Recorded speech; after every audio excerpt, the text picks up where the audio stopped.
بسم الله الرحمن الرحيم.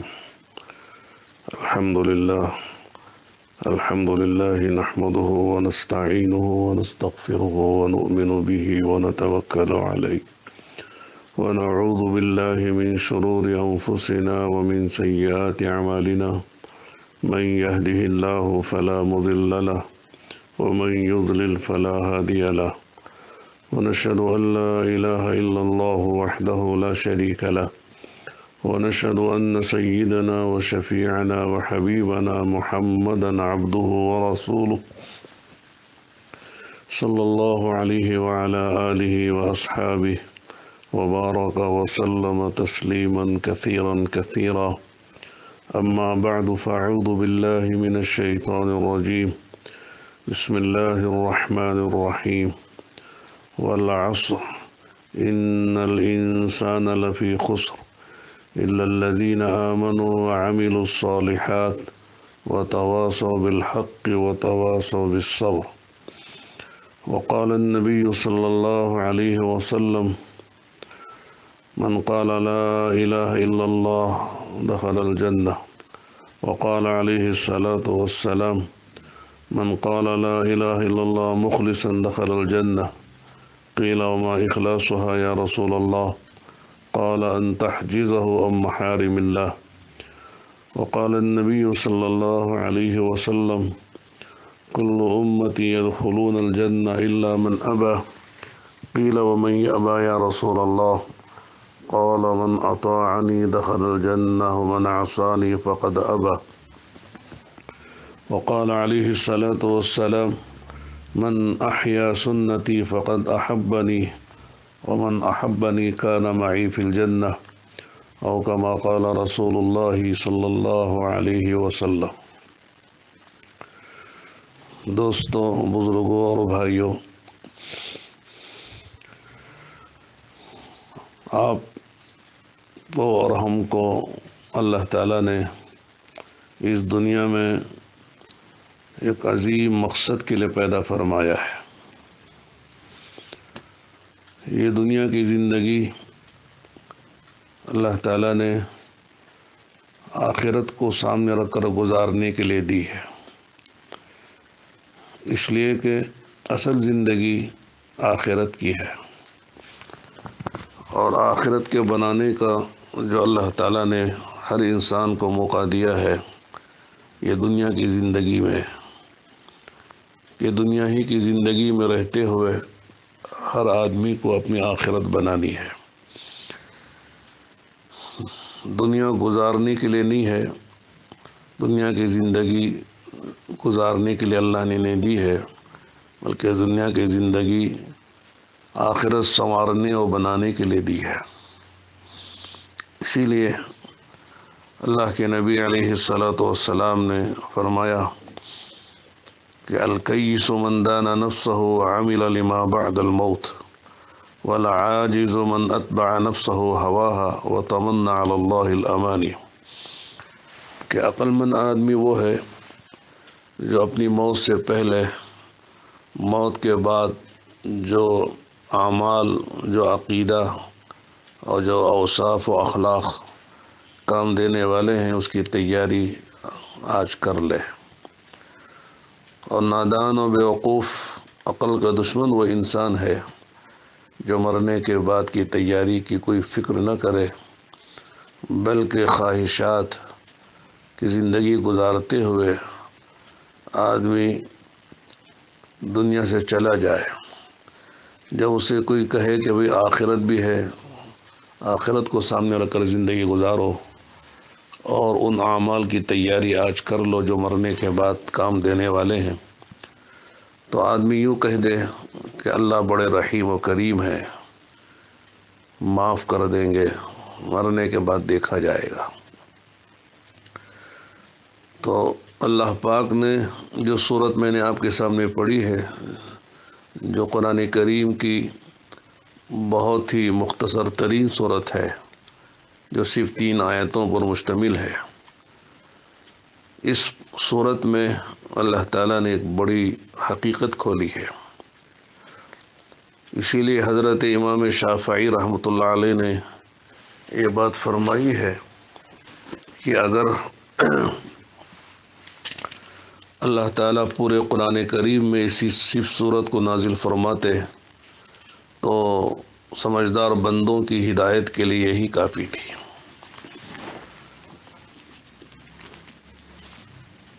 اللہ پاک نے اس صورت میں قسم کھائی ہے، والعصر، زمانے کی قسم ہے،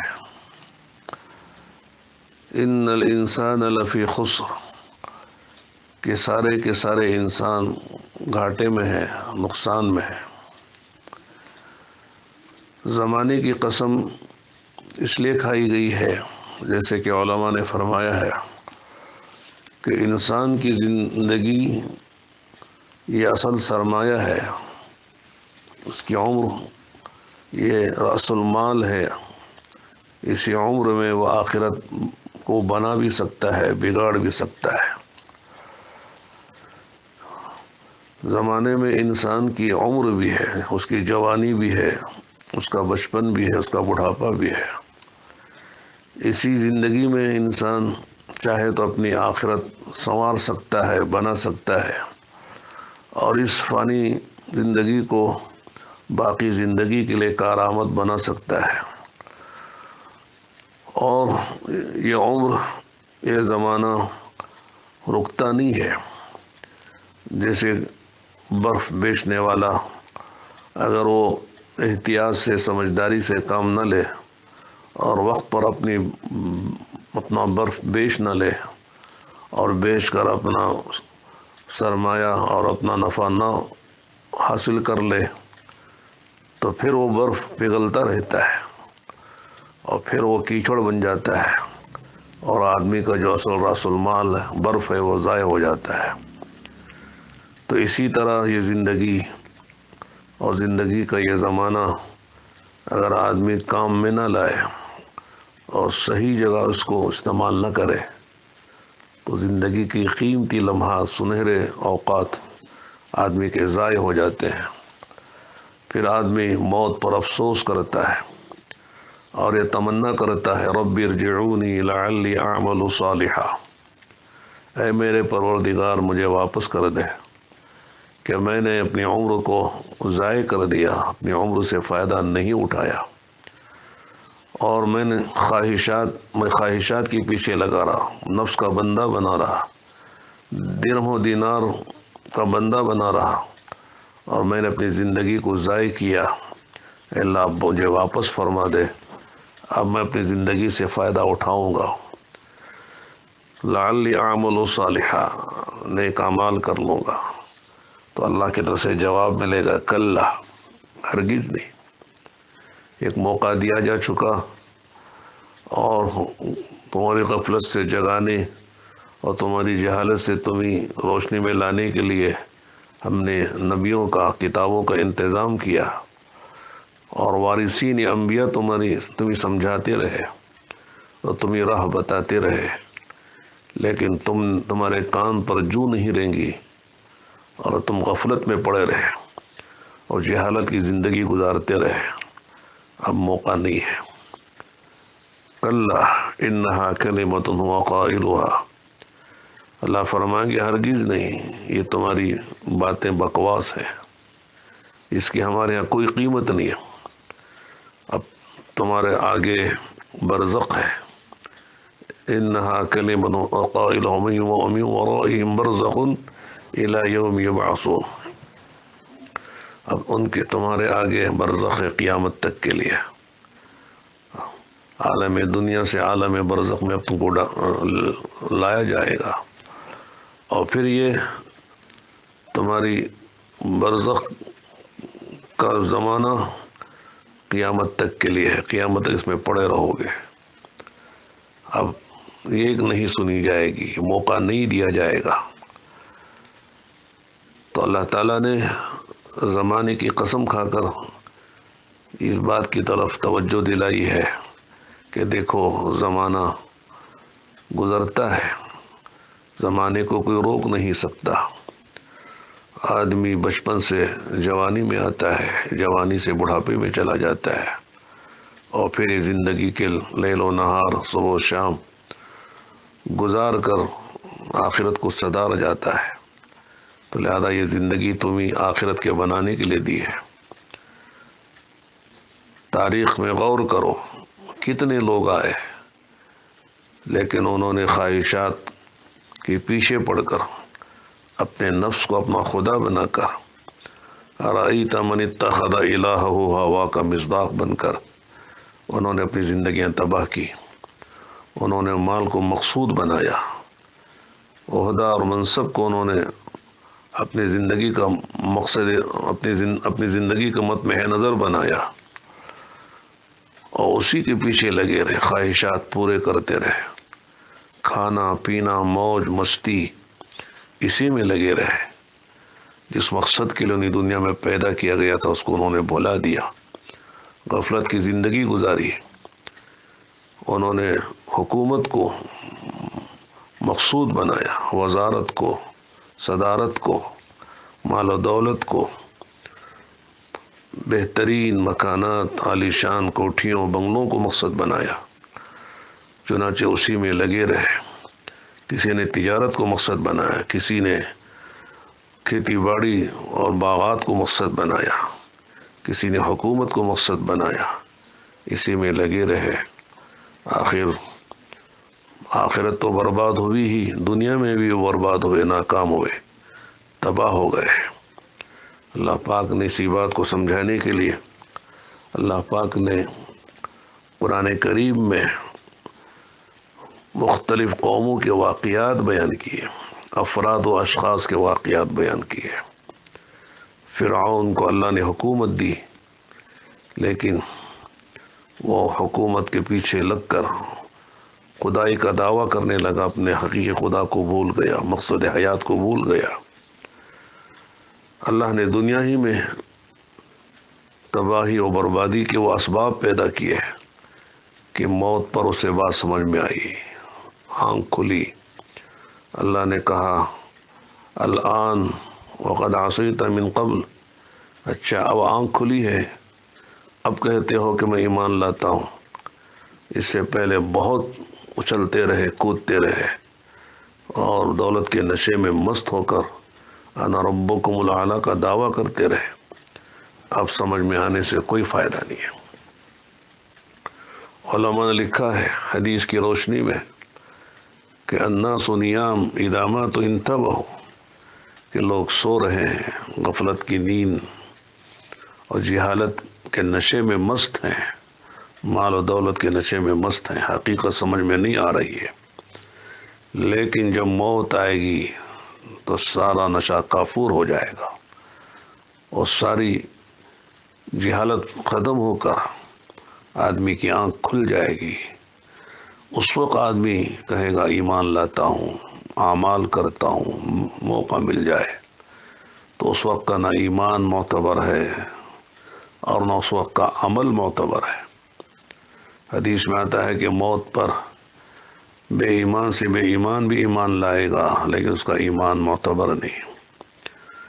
فاسق و فاجر شخص توبہ کرے گا اپنے فسق و فجور سے، لیکن اس وقت کی توبہ کا بھی اعتبار نہیں ہے، اس لیے کہ وہ توبہ اور وہ معتبر ہے جو بالغیب،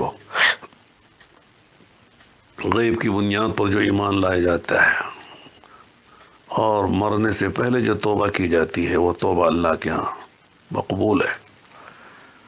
نمرود نے حکومت پا کر سرکشی کی، اللہ نے اس کو بھی تباہ کر دیا۔ شداد نے جنت بنائی، قارون نے خزانے جمع کیے۔ ان سب کے واقعات کو اللہ پاک نے اپنی کتاب قرآن کریم میں کھول کر واضح طور پر بیان فرمایا تاکہ آئندہ آنے والے اسے عبرت لیں، اسے سبق لیں اور اپنی منزل خود متعین کرے کہ کس راہ پہ ہم کو چلنا ہے، کس راستے پہ ہم کو چلنا ہے۔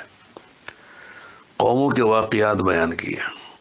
قوم نوح کو اپنی کثرت پر ناز تھا، قوم شعیب کو اپنی تجارت پر ناز تھا، قوم سبا کو اپنے باغات پر ناز تھا، حق کو بلا دیا، مقصد زندگی نہ سمجھ سکے، اللہ نے ناکام و نامراد بلکہ تباہ و برباد کر دیا۔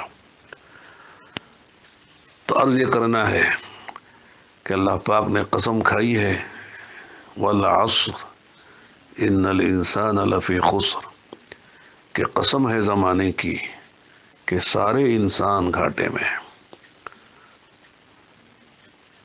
علماء نے لکھا ہے کہ الانسان میں الف لام استغراق کا ہے۔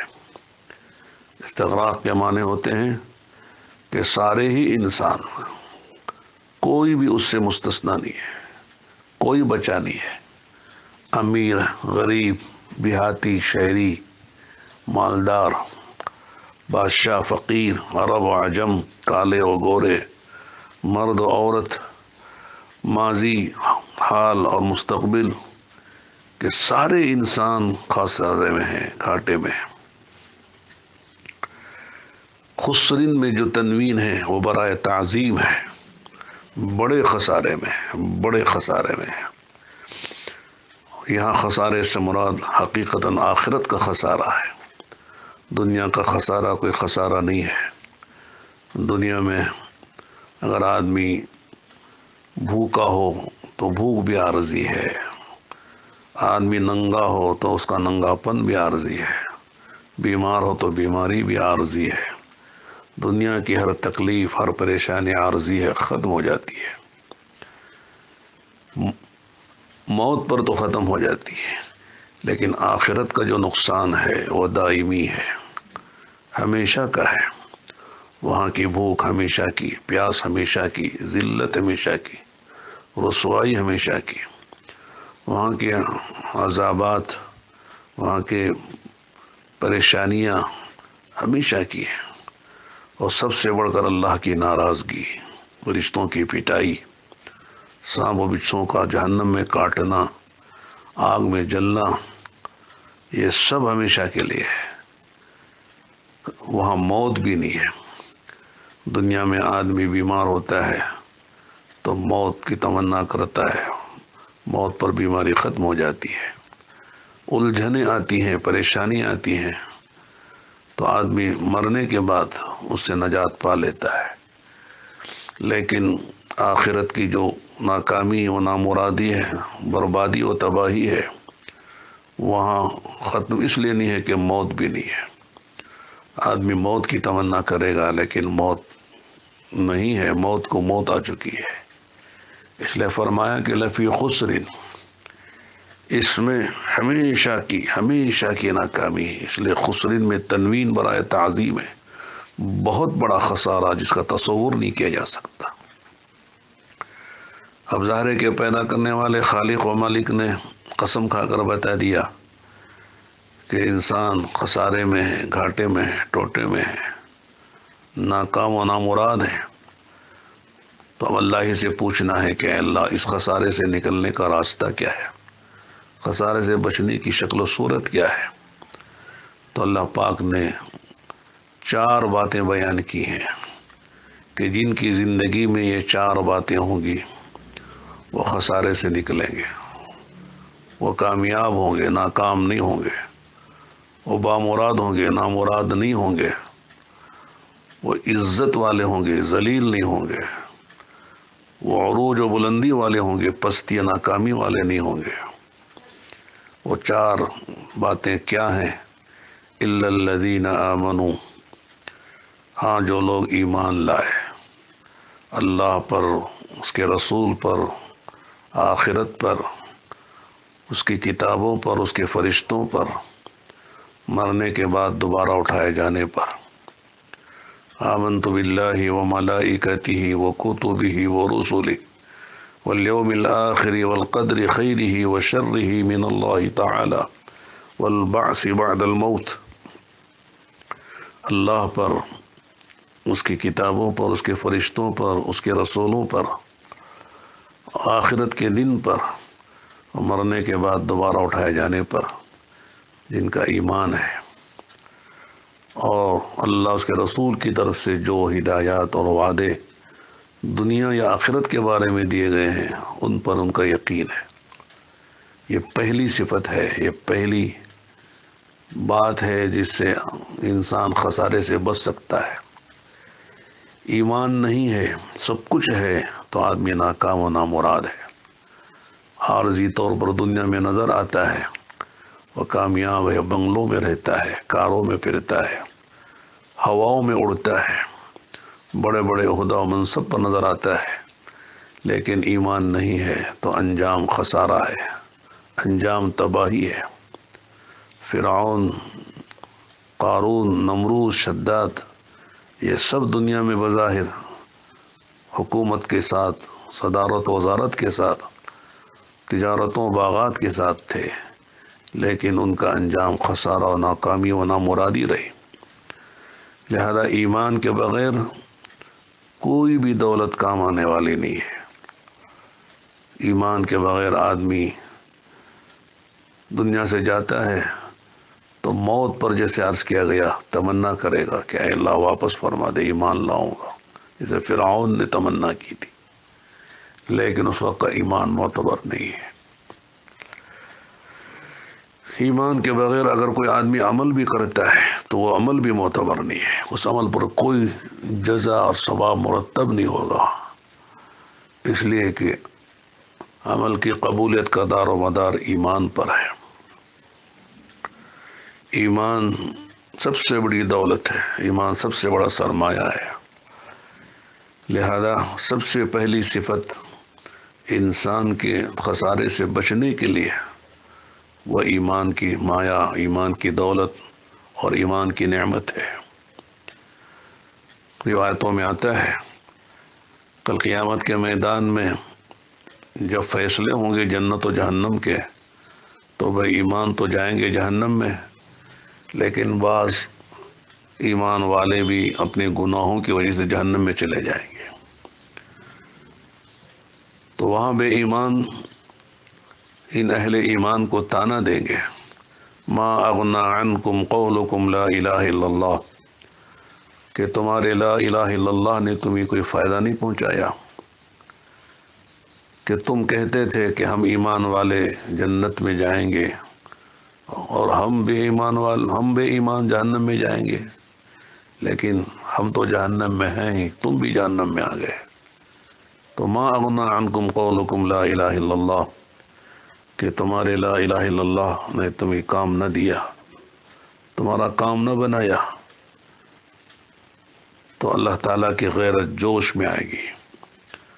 اللہ تعالیٰ فرشتوں سے فرمائیں گے اخرجوا من کان فی قلبہ مثقال ذرۃ من ایمان، جس کے دل میں رائی کے دانے کے برابر بھی ایمان و یقین ہے، اور اس شخص کو جہنم سے نکال دو۔ چنانچہ ان کو جہنم سے نکالا جائے گا اور ایک نہر میں ان کو غوطہ دلایا جائے گا، جس کی وجہ سے ان کے بدن میں جہنم میں جانے کی وجہ سے جو تغیر و تبدل ہو گیا تھا وہ سب ختم ہو جائے گا، بدن چمکنے لگے گا اور نورانیت اور روشنی آ جائے گی، اور سارا بدن صحیح سالم خوبصورت بن جائے گا، اور پھر ان کو جہنم میں سے نکال کر جنت میں داخل کیا جائے گا۔ البتہ روایات میں یہ بھی ملتا ہے کہ صرف ایک پیشانی پر نشان باقی رہ جائے گا، جس سے پتہ چلے گا کہ جہنم سے ہو کر آئے، جہنمیون۔ تو اہل جنت جن کو دخول اولی نصیب تھا، جو سیدھا جنت میں پہنچے تھے، وہ ان کو دیکھ کر پکاریں گے جہنمیون، وہ جہنم سے گزر کر آنے والوں۔ تو ان کو صدمہ ہوگا، افسوس ہوگا کہ ہمارے ساتھ یہ نام پڑ گیا، یہ لقب ہمارے ساتھ لگ گیا ہے۔ تو اللہ سے کہیں گے کہ اے اللہ، تو نے ہم کو جہنم سے نکال ہی لیا، تو اللہ یہ نام بھی ہم سے ہٹا دے، یہ علامت بھی ہم سے دور کر دے۔ تو اللہ تعالیٰ فرمائیں گے جنت میں فلاں نہر میں پھر ایک مرتبہ وہ غسل کرے، غوطہ دے، تو پھر اس سے ان کا وہ لقب یا ان کی علامت وہ بھی صاف ہو جائے گی۔ پھر پتہ نہیں چلے گا کہ کون سیدھا جنت میں آیا تھا، کون جہنم سے ہو کر جنت میں آیا ہے۔ غرض ان اہل ایمان کو بے ایمانوں کے طعنہ دینے کے بعد جب ان کو جہنم سے نکال کر جنت میں داخل کر دیا جائے گا تو جو جن بے ایمانوں نے ان کو طعنہ دیا تھا ما اغنی عنکم قولکم لا الہ الا اللہ، وہ تمنا کریں گے کاش ہم بھی مسلمان ہوتے، ہماری موت بھی ایمان پر ہوتی اور ہم بھی کلمہ پڑھتے ہوئے دنیا سے جاتے تو آج ہمارے ساتھ بھی یہی عمل ہوتا کہ ہم کو بھی جہنم سے نکال لیا جاتا، ہمارے حق میں بھی جنت کا فیصلہ ہوتا۔ ربما یود الذین کفروا لو کانوا مسلمین، کہ سارے بے ایمان یہ تمنا کریں گے کہ کاش ہم بھی مسلمان ہوتے۔ آج مسلمان ہونے کا فائدہ نظر نہیں آ رہا ہے، مسلمان ہونے کی کیا قیمت ہے، اس کی کیا عظمت ہے ایمان کی، اسلام کی، آج اس سے آنکھیں بند ہیں، وہ بات سمجھ میں نہیں آ رہی ہے۔ لیکن جب یہ منظر سامنے ہوگا اور ایمان والے گناہوں کی نحوست سے جہنم میں جا کر ایمان کی وجہ سے جہنم سے جب نکال کر جنت میں داخل کیے جائیں گے تب پتہ چلے گا کہ ایمان کی کیا قیمت ہے۔ موت پر پتہ چلے گا ایمان کی قیمت کیا ہے، قبر میں پتہ چلے گا ایمان کی قیمت کیا ہے، میدان محشر میں پتہ چلے گا ایمان کی قیمت کیا ہے۔ تو فرمایا کہ اگر نجات چاہتے ہو، کامیابی چاہتے ہو اور ہر طرح کے خسارے خسران سے، تباہی و بربادی سے بچنا چاہتے ہو تو ایمان شرط ہے۔ ایمان کے بغیر آدمی آخرت میں کامیاب ہو نہیں سکتا ہے۔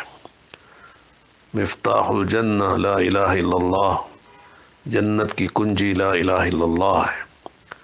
لا الہ الا اللہ کے بغیر جنت کا دروازہ کھل نہیں سکتا، جنت میں کوئی جا نہیں سکتا، چاہے وہ نبی کا بیٹا ہو، جیسے حضرت نوح علیہ السلام کا بیٹا کنعان، ایمان نہیں ہے جنت میں نہیں جا سکا، چاہے وہ نبی کا باپ ہو، جیسے حضرت ابراہیم علیہ السلام کے باپ آزر، ایمان نہیں ہے تو جنت میں نہیں جا سکے، چاہے وہ نبی کے چچا ہوں، جیسے ہمارے نبی محمد صلی اللہ علیہ وسلم کے چچا ابو طالب، ایمان میں نہیں جنت میں نہیں جا سکے۔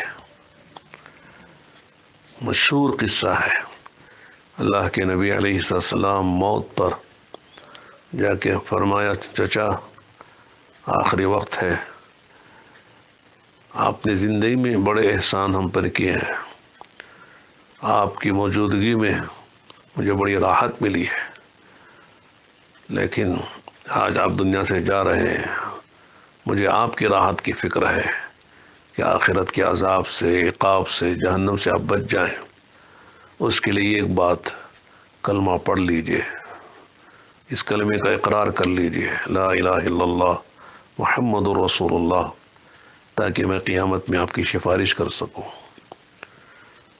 لیکن چچا اپنی قوم کے خاطر کلمہ نہیں پڑھ سکے، چنانچہ شاعر نے اس واقعے کو نظم کیا ہے، اپنے اشعار میں اس کو بیان کیا ہے۔ ہوئے جب نزاع کی پرخوف حالت میں ابو طالب، رخ باروب پہ رنگے فنا ہونے لگا غالب، رسول اللہ وہاں تشریف لائے اور فرمایا، نہایت مہربانی و عنایت سے سمجھایا، چچا کر لیجئے قرار توحید و رسالت کا، کہ ہیلا مجھ کو مل جائے قیامت میں شفاعت کا۔ ابو طالب لگے کہنے یقیناً آپ سچے ہیں، بھتیجے ہیں میرے لیکن زمانے بھر سے اچھے ہیں، مگر اچھا نہیں معلوم ہوتا ہے مجھے بیٹا، کہے دنیا ابو طالب بوقت موت گھبرایا، کہ دنیا یہ کہہ کر طعنہ دے گی کہ ابو طالب نے موت کے ڈر کی وجہ سے اپنے بھتیجے کے دین کو قبول کر کے اپنے آبائے دین کو چھوڑ دیا تو قوم یہ تانا دے گی، اخترت النار علی العار، بیٹا آگ میں جانا آسان ہے، ناک کٹانا مشکل ہے، لہذا مجھے معذور سمجھو۔ اموت علی ملت عبد المطلب، میں عبد المطلب کے دین، آبائی دین پر مرتا ہوں۔ اللہ کے نبی علیہ السلام کو اس موقع سے جو صدمہ ہوا ہے اس کا اندازہ نہیں کیا جا سکتا۔ کچھ سمجھنے کے لیے اللہ کے نبی کو کس درجہ صدمہ ہوا ہے، اگر وہ ایمان لاتے تو کتنی خوشی ہوتی۔ اس پر حضرت عمر رضی اللہ عنہ نے فرمایا تھا، اگر میرے والد خطاب کو ایمان نہ ملتا، اس کے بجائے حضرت ابو طالب کو ایمان ملتا تو مجھے زیادہ خوشی تھی، اس لیے کہ میرے والد کے ایمان کے مقابلے میں اللہ کے نبی علیہ السلام کو ابو طالب کے ایمان کی خوشی ہوتی ہے، تو حضور کی خوشی میں میری خوشی ہے۔ تو اللہ کے نبی آپ دیدہ ہو گئے، اللہ کے نبی کی آنکھوں سے آنسو جاری ہو گئے، آپ زار و قطار رونے لگے کہ میرے چچا بغیر ایمان کی دنیا سے چلے گئے، اب ان کی آخرت کا کیا ہوگا۔ تو اللہ کے نبی علیہ السلام کو تسلی دینے کے لیے اور حقیقت کو واضح کرنے کے لیے اللہ پاک نے جبرائیل امین کو ان آیتوں کے ساتھ بھیجا، اِنَّكَ لَا تَهْدِي مَنْ أَحْبَبْتَ وَلَكِنَّ اللَّهَ يَهْدِي مَن يَشَاءُ۔ اے نبی، آپ جسے چاہے ہدایت نہیں دے سکتے، ہدایت تو ہمارے ہاتھ میں ہے، تو ہدایت تو اللہ ہی کے ہاتھ میں ہے۔ نبی ہدایت کی محنت کرتا ہے، ایمان کی محنت کرتا ہے، لیکن نبی کسی کو ہدایت براہ راست نہیں دے سکتا، ہدایت اللہ کے ہاتھ میں ہے۔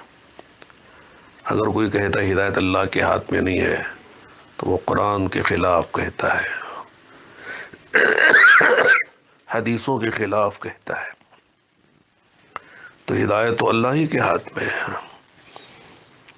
تو معلوم یہ ہوا، اگر ہدایت کے بغیر، ایمان کے بغیر، نبی کے چچا، نبی کے باپ، نبی کا بیٹا، نبی کی بیوی بھی اگر دنیا سے چلی جائے تو وہ بھی ناکام و نامراد ہے۔ اگر ایمان کے ساتھ اگر کوئی غلام بھی ہے، اگر کوئی کالا کلوٹا بھی ہے، کوئی عجمی بھی ہے، کوئی غریب بھی ہے تو وہ کامیاب ہے۔ حضرت بلال حبشی رضی اللہ تعالیٰ عنہ حبشہ کے رہنے والے، وہ غلام ہیں، خریدے جا رہے ہیں، بیچے جا رہے ہیں، لیکن ایمان ہے، تو دنیا بھی بنائی اللہ نے، آخرت بھی بنا دی۔ اللہ کے نبی علیہ السلام نے فرمایا کہ بلال کیا بات ہے، جب میں معراج میں گیا تو دیکھا کہ تم مجھ سے آگے چل رہے ہو۔ حضرت عمر رضی اللہ عنہ فرمایا کرتے تھے کہ آتق سیدنا سیدنا، ہمارے ایک آقا نے ہمارے ایک آقا کو آزاد کیا ہے۔ حضرت صدیق اکبر رضی اللہ تعالی عنہ تو آقا ہیں، سردار ہیں، لیکن حضرت بلال کو بھی اس آقا و سردار کہہ رہے ہیں کہ حضرت صدیق اکبر رضی اللہ تعالی عنہ نے اپنے صرف خاص سے حضرت بلال کو خرید کر آزاد کیا تھا۔ حضرت سلمان فارسی، فارس کے رہنے والے، خریدے جا رہے ہیں، بیچے جا رہے ہیں، مدینے پہنچ کر ایمان لاتے ہیں۔ آپ علیہ السلام فرماتے ہیں، سلمان منا من اہل البیت، سلمان ہمارے ہیں اور ہمارے گھر والوں میں سے، حالانکہ وہ نہ عرب کے ہیں نہ حضور کے خاندان کے ہیں، ایمان نے کہاں سے کہاں پہنچایا۔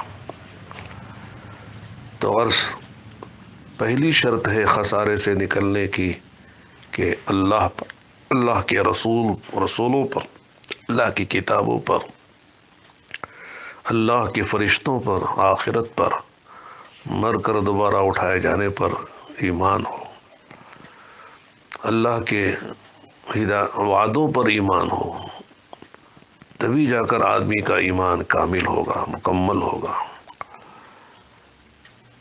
پھر دوسری بات فرمائی وعمل الصالحات، اس ایمان کا تعلق صرف قلب و دماغ تک نہ رہے، بلکہ قلب و دماغ سے آگے بڑھ کر متعدی ہو کر آدمی کے اعضاء و جوارح میں اس کا اظہار ہو، اور آدمی کی عملی زندگی اس کی ایمان قلبی کا آئینہ ہو، کہ نظر آ رہا ہو کہ یہ ایمان والا ہے، اس کے اعمال سے، اس کے اوصاف سے، اس کے اخلاق سے، اس کے کیریکٹر سے، اس کے معاملات سے پتہ چلے کہ ایمان والا ہے۔ اس کا دیکھنا، اس کا بولنا، اس کا سننا، اس کا چلنا، اس کا پکڑنا، اس کا سوچنا، ایک ایک چیز سے پتہ چلے کہ یہ مومن ہے، مسلمان ہے۔ کہ مومن اور غیر مسلمان اور غیر مسلم میں فرق ہو، مومن غیر مومن کی زندگی میں فرق واضح ہو۔ اسی لیے جہاں بھی ایمان کا ذکر ہے، ساتھ میں اعمال صالحہ کا، وعمل الصالحات۔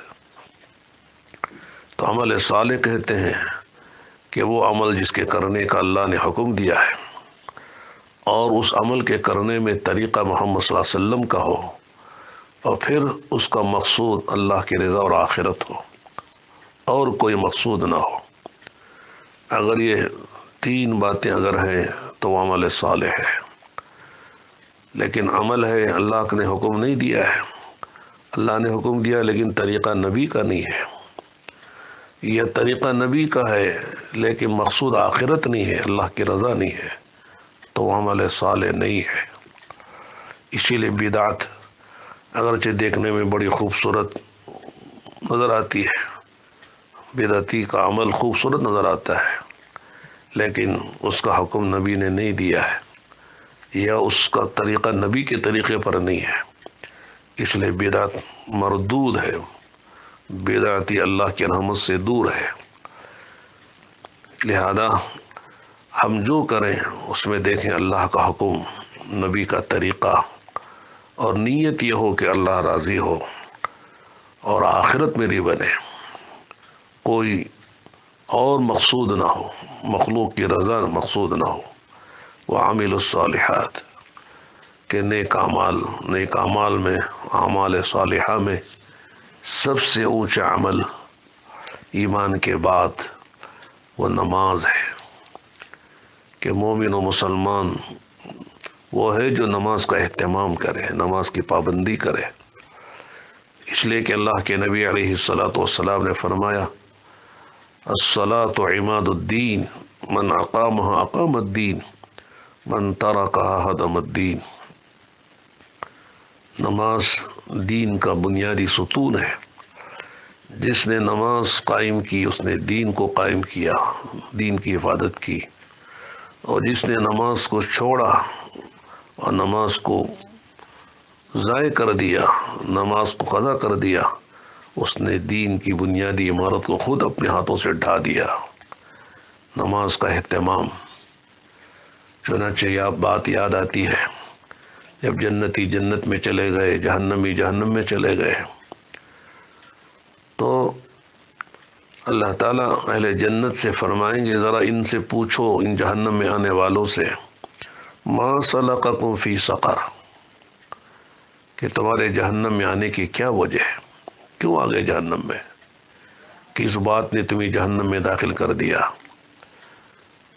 اگر ہم تفصیل میں جائیں تو یہ کہہ سکتے ہیں کہ وہ اہل جنت اہل جہنم سے پوچھیں گے کہ تم ہمارے ساتھ ہوتے تھے، ہمارے محلوں میں، ہماری بستیوں میں، ہمارے پڑوس میں، ہمارے بازاروں میں تمہارا کاروبار ہوتا تھا، لیکن تم بڑے خوشحال تھے، تم بڑے بڑے بنگلوں میں، حویلیوں میں، کوٹھیوں میں رہتے تھے، کاروں میں پھرا کرتے تھے، تمہاری پوشاک بڑی عمدہ تھی، تمہارے کھانے بڑے لذیذ و مزیدار تھے، تمہاری بڑی دنیا میں عزت تھی، لیکن آج ہوا کیا کہ تم جہنم میں چلے گئے، اور دنیا میں تمہاری نگاہوں میں ہمارا کوئی مقام نہیں تھا، ہم غریب آدمی تھے، ہم نان شبینہ کے لیے ترستے تھے، سر چھپانے کے لیے ہمارے پاس مناسب جھوپڑا میسر نہیں تھا، تن ڈھانکنے کے لیے ہمارے پاس کوئی چیتھڑا نہیں تھا، پیٹ بھرنے کے لیے ہمارے پاس کوئی ٹکڑا نہیں تھا، لیکن اللہ پاک نے آج ہم کو جنت میں داخل کیا، ہم مزے میں ہیں، لیکن تم جہنم میں پریشان ہو، کیا وجہ ہے؟ تو کیا جواب ملے گا؟ جواب یہ نہیں ہوگا کہ ہم غریب تھے، یا ہم کالے کلڑے تھے، یا ہمارا خاندان بہت ہی گھٹیا خاندان تھا، یا کوئی اور وجہ جہنم میں آنے کی، بلکہ 4 باتیں بتائیں گے جس کو قرآن نے ذکر کیا ہے۔ جہنمیوں کی زبان سے جو جواب نکلے گا اللہ نے اسے قرآن میں ذکر کیا ہے کہ کیا وجہ ہے ہمارے جہنم میں آنے کی، وہ بتائیں گے۔ سب سے پہلی جو بات ان کے جہنم میں آنے کی وجہ بیان کرتے ہوئے جو بتائیں گے وہ یہ ہے کہ قالوا لم نک من المصلین، سب کہیں گے ہم نمازی نہیں تھے، بے نمازی تھے، ہماری زندگی میں نماز نہیں تھی۔ اللہ کا منادی دن میں 5 مرتبہ ببانگ دوہل اعلان کرتا تھا، حی علی الصلاح، حی علی الصلاح، حی علی الفلاح، حی علی الفلاح، آؤ نماز کے لیے، آ جاؤ نماز کے لیے، کامیابی لے لو، آؤ کامیابی کی طرف۔ لیکن ہمارے کانوں پہ جوں نہیں رہیں گی۔ فجر کے وقت میں مؤذن کہتا تھا الصلاۃ خیر من النوم، نماز نیند سے بہتر ہے، نماز نیند سے بہتر ہے، لیکن ہم نے اپنے عمل سے کہا، زبان سے تو نہیں کہہ سکتا ایمان والا، لیکن عمل سے کہا النوم خیر من الصلاۃ، کہ نیند نماز سے بہتر ہے، نیند نماز سے بہتر ہے۔ نماز چھوڑنے کی پامال میں، نماز چھوڑنے کی وجہ سے، نماز چھوڑنے کی وجہ سے اللہ پاک نے ہم کو جہنم میں داخل کر دیا۔ تو دوستو، بزرگوں اور بھائیوں، مسلمان ہو نماز چھوڑے، نماز ناغا کرے، نماز کو ضائع کرے، نماز کو قضا کرے، اس کا تصور نہیں ہو سکتا۔ صحابہ کرام رضوان اللہ تعالی علیہم اجمعین میدان کارزار میں بھی، میدان جنگ میں بھی نماز کا اہتمام کرتے تھے، سفر ہو، حضر ہو، صحت ہو، بیماری ہو، رات ہو، دن ہو، گھر ہو، بازار ہو، آبادی ہو، ویرانے ہو، فضاؤں میں ہو، جہاں ہو، نماز کا وقت آ جائے تو ایمان والا نماز کا اہتمام کرتا ہے، کسی حال میں نماز ناغا نہ ہو۔ تو یہ اعمال صالحہ میں بنیادی چیز ہے، اور پھر اسی میں معاملات بھی ہیں، معاشرت بھی ہے، اخلاق بھی ہیں، عبادات بھی ہیں، یہ سب اعمال صالحہ میں ہیں۔ دین کے ہر شعبے پر ہماری دین کے ہر شعبہ ہمارا بنیادی طور پر دین کے جو 5 شعبے ہیں وہ ساری ہماری زندگی میں ہوں، ہمارے عقائد صحیح ہوں، ہماری عبادتیں میں جان ہو، ہمارے اخلاق بلند سے بلند تر ہو، ہمارے معاملات میں صفائی ہو، ہماری معاشرت درست ہو جائے۔ صرف نماز، روزے، حج و زکوٰۃ کا نام دین نہیں ہے۔ دیندار وہ آدمی ہے جس کے اخلاق بھی صحیح ہوں، جس کے معاملات بھی صحیح ہوں، جس کی معاشرت بھی صحیح ہو، جو عبادتوں کا اہتمام بھی کرتا ہو اور عقائد صحیح رکھتا ہو۔ اللہ کے ہاں عمل کی کوتاہی کسی درجے میں معاف ہے، لیکن عقیدے کی کوتاہی معاف نہیں ہے۔ تو ہمارا یقین ہو کہ سب کچھ کرنے والی ذات اللہ کی ہے، اللہ کا غیر، اللہ کے بغیر کچھ نہیں کر سکتا۔ جتنا یقین مضبوط ہوگا، عمل میں جان پیدا ہوگی، عبادتوں میں جان پیدا ہوگی، ہمارے معاملات صحیح ہوں گے۔ اگر یقین کمزور ہے تو پھر آدمی معاملات میں بھی کچا ہوگا، اخلاق میں بھی گندا ہوگا، عبادت میں بھی اس کی جان نہیں ہوگی، معاشرت بھی اس کی خراب ہوگی۔ اس لیے ایمان بنانے کی ضرورت ہے، ایمان کی باتیں کہنا، سننا، سوچنا، اس کی دعوت دینا۔ اس لیے آگے فرمایا وتواصوا بالحق، کہ آدمی اپنی ذات کی تکمیل پر اکتفا نہ کرے، اپنی ذات کو مکمل کر لیا، اپنی ذات شخصی اور ذاتی زندگی کو درست کر لیا، بلکہ اپنی ذات کو کامل بناتے ہوئے دوسروں کی تکمیل کی فکر کرنا، اپنی شخصی اور ذاتی زندگی کے ساتھ ملت، قوم و ملت کی بھی فکر کرنا، یہ نجات کے لیے لازمی اور ضروری ہے، ورنہ پوری طرح خسارے سے نکلنا مشکل ہے۔ اس لیے فرمایا وتواصوا بالحق، کہ سچے دین کی اور ہر معاملے میں سچائی کی ایک دوسرے کو تلقین کرتے رہے، ایک دوسرے کو وصیت کرتا رہے، اس کی دعوت دیتا رہے۔ یہ ایمان والے کی شان ہے۔ یہ نہیں کہ اپنی نماز پڑھ لی، رمضان آیا اپنا روزہ رکھ لیا، زندگی کا اپنا حج کر لیا، اپنی زندگی سنوار لی، ایک پر وہ قناعت نہ کرے، اپنی ذاتی زندگی کی صلاح و فلاح پر قناعت نہ کرے، بلکہ دوسروں کے لیے بھی فکر مند ہو، کہ دوسروں کے لیے کہ کس طرح وہ بھی اپنی زندگی میں دین داخل کر کے وہ دنیا آخرت کی کامیابی کیسے حاصل کریں، اس کا فکر ہونا ایک ایمان والے کے لیے ضروری ہے۔ اس کے بغیر وہ پوری طرح خسارے سے نکل نہیں سکتا۔ اس لیے کہ خسارے سے بچنے والوں کے لیے فرمایا 4 باتیں ضروری ہیں، 4 باتیں جن کی زندگی میں ہوں گی وہ خسارے سے نکلیں گے، وہ تباہی و بربادی سے بچیں گے۔ ورنہ اللہ نے قسم کھائی ہے کہ ان الانسان لفی خسر، چنانچہ وتواصوا بالحق، تو دین حق اور ہر معاملے میں حق اور سچائی کی دعوت دیتے رہنا، یہ ایمان والے کی شان ہے۔ اس لیے کہ ہم سب جانتے ہیں کہ نبی اپنے اپنے زمانے میں دین حق کی دعوت کے لیے اور انسانوں کو حق سمجھانے کے لیے آتے تھے، حق کی دعوت دیا کرتے تھے۔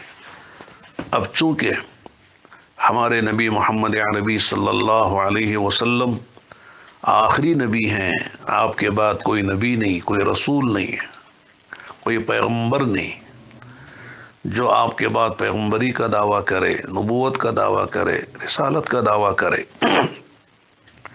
وہ جھوٹا، مکار، دجال، کذاب ہے، وہ جہنمی ہے۔ اس نے قرآن کے خلاف بات کہی۔ اللہ نے قرآن میں فرمایا ما کان محمد ابا احد من رجالکم ولکن رسول اللہ وخاتم النبیین وکان اللہ بکل شیء علیما۔ اس آیت میں اللہ نے صاف فرمایا کہ محمد صلی اللہ علیہ وسلم خاتم الانبیاء والمرسلین ہیں، آپ آخری نبی ہیں اور آپ کی یہ امت آخری امت ہے، آپ کے بعد کوئی نبی نہیں، اس امت کے بعد کوئی امت نہیں۔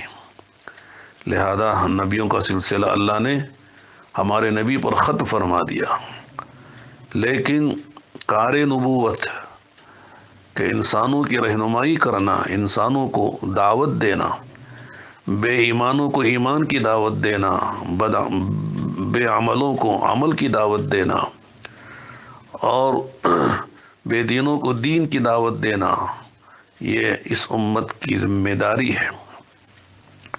اللہ پاک نے قرآن کریم میں اس امت کی فضیلت کو بیان کرتے ہوئے یہی فرمایا کنتم خیر امت اخرجت للناس تأمرون بالمعروف وتنہون عن المنکر وتؤمنون باللہ، کہ تم بہترین امت ہو سارے انسانوں میں، ساری امتوں میں، حضرت آدم علیہ السلام سے لے کر حضرت عیسیٰ علیہ السلام تک جتنی امتیں نبیوں رسولوں کی آئی ہیں ان سب میں بہتر ہو، ساری انسانیت میں تمہارا مقام بلند و بالا ہے، اعلیٰ و نرالا ہے۔ تمہارا کام کیا ہے؟ یہ فضیلت تمہیں کیوں دی گئی؟ یہ مقام تمہیں کیوں بخشا گیا؟ تأمرون بالمعروف وتنہون عن المنکر، کہ نبی جو کام کرتے تھے امر بالمعروف نہی عن المنکر، وہ یہ تمہارا کام ہے، یہ تمہاری ذمہ داری ہے، اور اسی لیے تمہیں یہ فضیلت، یہ مقام، یہ مرتبہ عطا کیا گیا ہے۔ چنانچہ آپ علیہ الصلاۃ والسلام کے بعد کوئی نبی آنے والا نہیں ہے، کوئی رسول آنے والا نہیں ہے، لیکن دعوت کی ذمہ داری، لوگوں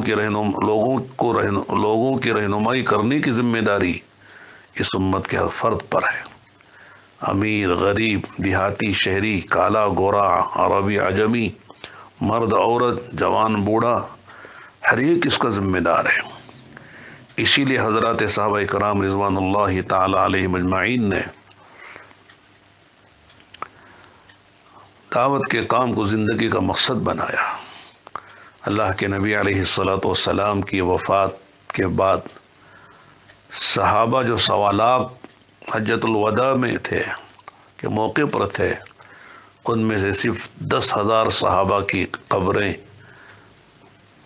جیسے کہ حضرت امام مالک رحمۃ اللہ علیہ نے فرمایا کہ مکے کے قبرستان جنت البقیع، مکے کے قبرستان جنت المعلی اور مدینہ منورہ کے قبرستان جنت البقیع میں ملتی ہیں، باقی 1,15,000 صحابہ کہاں گئے؟ ساری دنیا میں پہنچے، عالم کے چپے چپے میں وہ گئے اللہ کا پیغام لے کر، اللہ کے بندوں کی رہنمائی کے لیے۔ اور بقول حضرت ربیع بن عامر رضی اللہ عنہ کے رستم کے دربار میں جب اس نے پوچھا تھا من الذی جاء بکم، کون سی چیز تمہیں یہاں لے آئی؟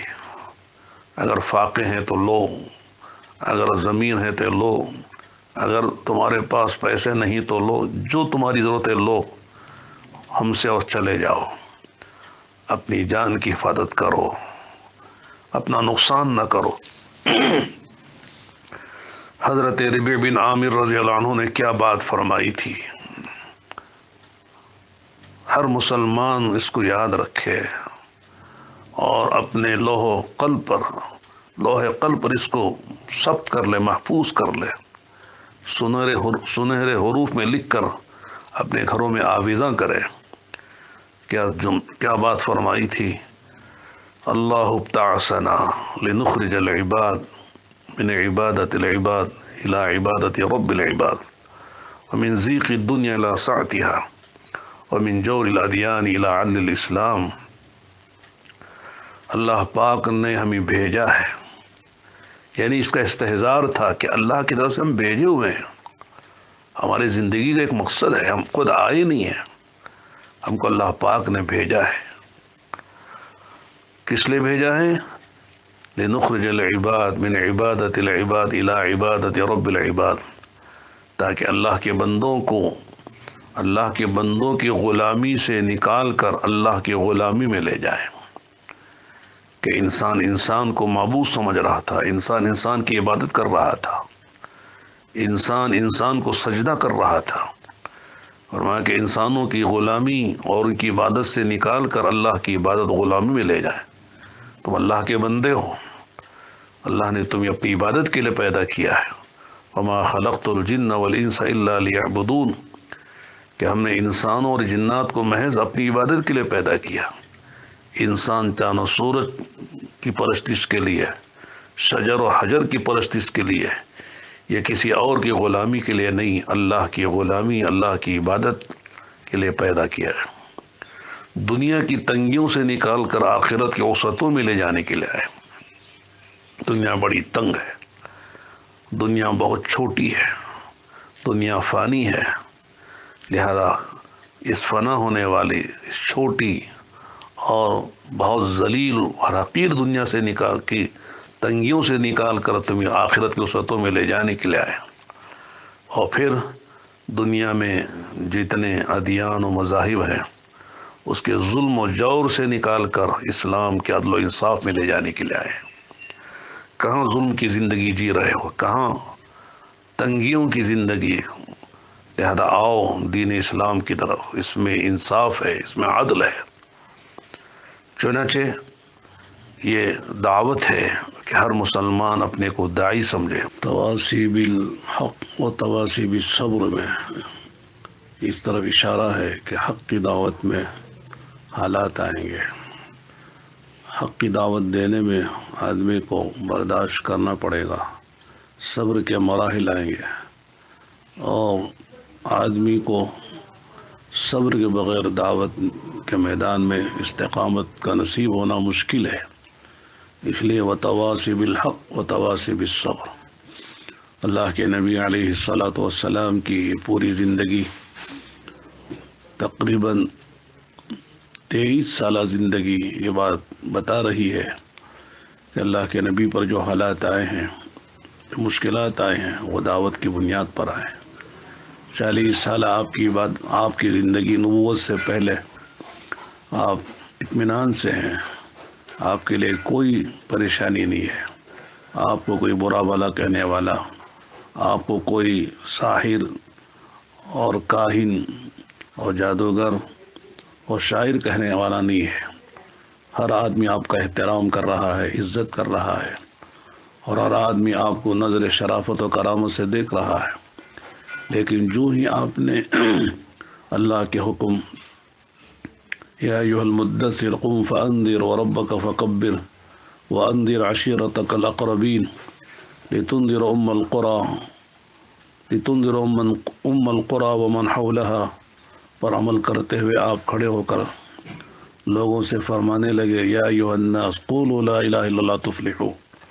وہیں سے حالات بدلتے ہیں، وہیں سے آپ پر حالات آتے ہیں، اور اللہ کے نبی علیہ الصلاۃ والسلام کے لیے مکے میں رہنا مشکل ہوتا ہے، اور آپ کے اپنے پرائے بن جاتے ہیں، دوست دشمن بن جاتے ہیں، اور بیت اللہ کی زمین آپ کے لیے تنگ ہو جاتی ہے، آپ کو مکے سے ہجرت کرنی پڑتی ہے۔ تو اور جو حالات آپ پر آئے ہیں وہ دعوت کی بنیاد پر ہیں۔ اس لیے داعی خود بھی صبر کرے اور دوسروں کو صبر کی تلقین کرے۔ اسی لیے روایتوں میں آتا ہے کہ اللہ کے نبی علیہ الصلاۃ والسلام کے صحابہ جب ایک دوسرے سے ملا کرتے تھے تو اس وقت تک جدا نہیں ہوتے تھے جب تک کہ ایک دوسرے کو سورۃ العصر سنا نہ دیں۔ ایک دوسرے کو سنانے کے بعد سلام کے بعد فارغ ہوتے تھے اور جدا ہوتے تھے۔ تو لہذا اسی لیے جیسے شروع میں ہم نے عرض کیا کہ امام شافعی رحمۃ اللہ علیہ نے بہت ہی صحیح اور سچی بات فرمائی ہے کہ اگر اللہ تعالیٰ پورے قرآن میں صرف اسی صورت کو نازل فرما دیتے تو اللہ کے سمجھدار بندوں کی ہدایت کے لیے کافی تھی۔ تو لہذا اس صورت میں ایک پیغام ہے، اس صورت میں ایک اعلان ہے، ایک صورت میں ایک حقیقت کو بیان کیا گیا ہے کہ سارے انسان خسارے میں ہیں، سارے انسان گھاٹے میں ہیں۔ اب دارے کے پیدا کرنے والے نے جب اعلان کر دیا تو آدمی کو چونک جانا چاہیے، اور آدمی کو متوجہ ہو کر سوچنا چاہیے کہ جب اللہ نے خود ہی خسارے کی بات فرما دی سارے انسانوں کے لیے تو خسارے سے بچنے کی راہ کیا ہے، راستہ کیا ہے؟ تو اللہ نے خود ہی بتا دیا کہ 4 باتیں جن کی انسانوں کی زندگی میں ہوگی وہ ناکامی سے بچیں گے، نامرادی سے ان کی حفاظت ہوگی، ہر طرح کے خسران سے ان کی حفاظت ہوگی۔ 4 باتیں: ایمان، اعمال صالحہ، حق کی دعوت۔ ایمان اور اعمال صالحہ خصوصاً حق کی دعوت میں آنے والی الجھنوں، پریشانیوں، دشواریوں، مصیبتوں سے پر صبر کرنا، تحمل کرنا، اور اس صبر و تحمل کی دوسروں کو دعوت دینا، دوسروں کو وصیت کرنا۔ جن لوگوں میں یہ 4 باتیں ہوں گی ہمیشہ کے خسران سے، ہمیشہ کی ناکامی سے اللہ ان کی حفاظت فرمائیں گے۔ لہذا اپنے ایمان کو بنانا، اعمال صالحہ والی زندگی گزارنا، ایمان و اعمال کی حق کی دوسروں کو دعوت دینا، اور پھر اس حق کی دعوت میں اور ایمان کی راہ میں اور اعمال صالحہ کے کرنے اور گناہوں سے بچنے میں جو آدمی پر مشکلات آئے، پریشانی آئے، اس پر صبر کرنا، صبر کی دوسرے کو وصیت کرنا، اسی میں ہم سب کی کامیابی ہے۔ اللہ تعالیٰ اس صورت میں جو اللہ نے جو حقیقت بیان فرمائی ہے اللہ تعالیٰ اس پر ہم سب کو عمل کی توفیق عطا فرمائے، اور اللہ تعالیٰ جو باتیں اللہ کی توفیق سے صحیح اور سچی باتیں کہی گئی ہیں اللہ تعالیٰ اس کو سمجھنے کی اور اس پر عمل کرنے کی اور اس کی دوسروں کو دعوت دینے کی ہم سب کو توفیق عطا فرمائے۔ وآخر دعوانا الحمد للہ رب العالمین۔ الحمد للہ رب العالمین، الصلاة والسلام علی حبیبہ محمد وعلی آلہ وصحبہ اجمعین۔ ربنا ظلمنا انفسنا وإن لم تغفر لنا وترحمنا لنكونن من الخاسرين۔ اللهم آت نفوسنا تقواها وزكها أنت خير من زكاها أنت وليها ومولاها۔ اللهم أرنا الحق حقا وارزقنا اتباعه وأرنا الباطل باطلا وارزقنا اجتنابه۔ اللهم إنا ضعفاء فقبل في رضاك ضعفنا وخذ إلى الخير بنواسينا واجعل الإسلام منتهى رضائنا۔ اللهم حبب إلينا الإيمان وزينه في قلوبنا وكره إلينا الكفر والفسوق والعصيان۔ اللهم اجعلنا من الراشدين، اللهم اهدنا واهد بنا واجعلنا سببا لمن اهتدى، اللهم اجعلنا هادين مهتدين غير ضالين ولا مضلين، سلما لأوليائك وحربا لأعدائك، نحب بحبك من أحبك ونعادي بعداوتك من خالفك من خلقك یا رب العالمین۔ اے اللہ ہمارے گناہ کو معاف فرما، خطاؤں سے درگزر فرما، اپنے نیک بھلے بندوں میں شامل فرما، اپنی مرضیات پہ چلنا آسان فرما۔ اے اللہ تیری نامرضیات سے بچنا بھی آسان فرما۔ اے اللہ عزت، راحت، چین، سکون، الفت، محبت کی زندگی عطا فرما، برکت و ہدایت والی زندگی عطا فرما۔ اے اللہ ہماری جانوں، ہمارے مالوں کو، ہماری صلاحیتوں کو اے اللہ اپنے دین کی احیاء، اپنے دین کی حیات کے لیے، اپنے دین کی زندہ کرنے کے لیے قبول فرما۔ دعوت کی سازی اور عالی محنت کو اے اللہ سارے عالم میں زندہ فرما۔ اے اللہ اس کی محنت کے لیے ہماری نسلوں کو قبول فرما، ہمارے اے اللہ خاندانوں کو قبول فرما۔ اے اللہ ہمارے مالوں کو، ہمارے علم کو قبول فرما، ہماری صلاحیتوں کو قبول فرما۔ سارے عالم کے مسلمانوں پہ رحم فرما، انسانیت پر رحم فرما، بشریت پر رحم فرما، سب کی ہدایت کے فیصلے فرما، ایمان کی ہواؤں کے چلانے کے فیصلے فرما۔ اے اللہ سارے عالم کے انسانوں پر رحم فرما، وباؤں کو، بلاؤں کو ختم فرما۔ اے اللہ خیر کے فیصلے فرما، ہر طرح کی شرور و فتن سے حفاظت فرما۔